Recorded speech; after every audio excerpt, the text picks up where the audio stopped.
What time is it? It's probably one of the first questions you learn in any language, right? Well, in English, it has a few little quirks. But don't you worry, because by the end of this quick explainer, you are going to be telling the time like a pro. Let's dive in. Think about it. You probably hear this question every single day. But when you have to answer it in English, what's the best way to do it? That is exactly what we're about to figure out together. So here's our game plan. First, we'll quickly cover how to ask for the time. Then we'll jump into the answers, starting with the easy stuff like o'clock and half past. After that, we'll level up to using quarters, and then add in AM and PM. And to finish, we'll do a little practice round to make sure you've got it all down. All right, let's jump right in. First things first, how do you even ask the question? The good news is, it's super simple. There are two main ways pretty much everyone does it. You can say, "What time is it?" or you can say, "What's the time?"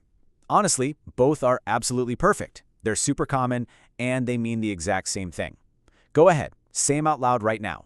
What time is it? What's the time? See? Simple. Okay, so you know how to ask. Now, let's get to the answers. We're going to start with the two most basic and important phrases. Seriously, once you nail these two, everything else gets a whole lot easier. First up is o'clock. And you know what? This one is so easy. You only, and I mean only, use it when the time is exactly on the hour, when the big hand is pointing straight up at the 12. So you see 1 o'clock, you say it's 1 o'clock. If it's 7 o'clock, you say it's 7 o'clock. And for 10 o'clock, you guessed it, it's 10 o'clock.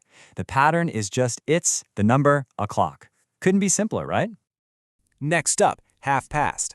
And the logic here is actually pretty cool. An hour's got 60 minutes, right? So what's half of that? 30. So half past just means you are 30 minutes, or halfway, past the last hour. Let's check out the examples. 2:30 is, it's 2:30. 8:30 is, it's 8:30.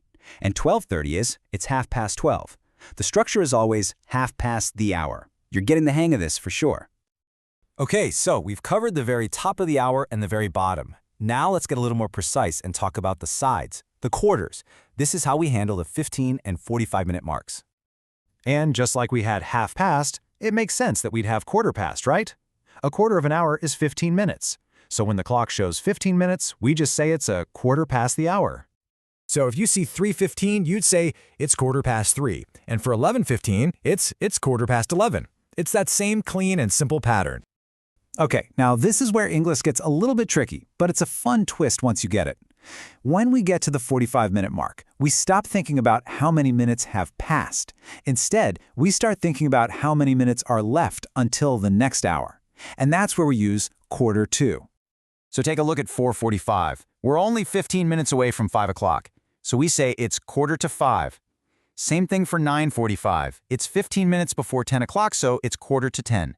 The big thing to remember here is that with quarter to, you're always looking ahead to the next hour. Awesome! You've totally got the main phrases down. Now we just need two final, but very important details to make your time telling absolutely perfect. So, English often uses a 12-hour clock, which can be confusing. How do you know if it's morning or night? Easy. We use AM and PM. Just think of AM for the morning, starting at midnight, and PM for the afternoon and evening, starting at noon. So 7 a.m. is when you're grabbing coffee, but 7 p.m. is when you're sitting down for dinner. But hey, what happens if your brain just goes blank and you forget all these past and to rules? Don't worry, there's a super easy way out that native speakers use all the time. You can just say the numbers you see on a digital clock. For example, 6:10 is just, it's 6:10. 1:25 is, it's 1:25. And 10:50 is, it's 10:50. This works for absolutely any time. It's a great little trick to have up your sleeve. All right, theory is over. You've learned all the rules, but we all know the best way to make something stick is to actually try it. So let's do a couple of quick practice questions together. Okay, quick refresher. Deep breath. Ready? Remember, o'clock is for the top of the hour, half past for 30 minutes, quarter past for 15 minutes, and quarter to is for 45 minutes. You got this. All right, first one up. How would you say this time using our quarter rule? Go on, have a think. I'll give you a second. And the answer is, it's 7:15. Yes! If you got that, amazing. It's 15 minutes past the hour of 7. And if you didn't, no worries. Now you know. Okay, let's try one more.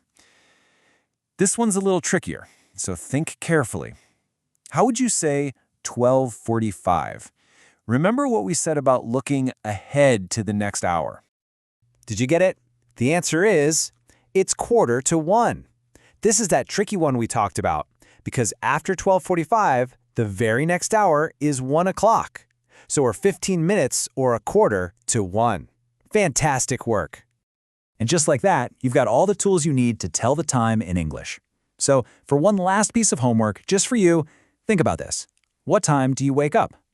Go on, try to answer it out loud using one of the rules we learned today. Thanks for joining me for this explainer, and happy time telling.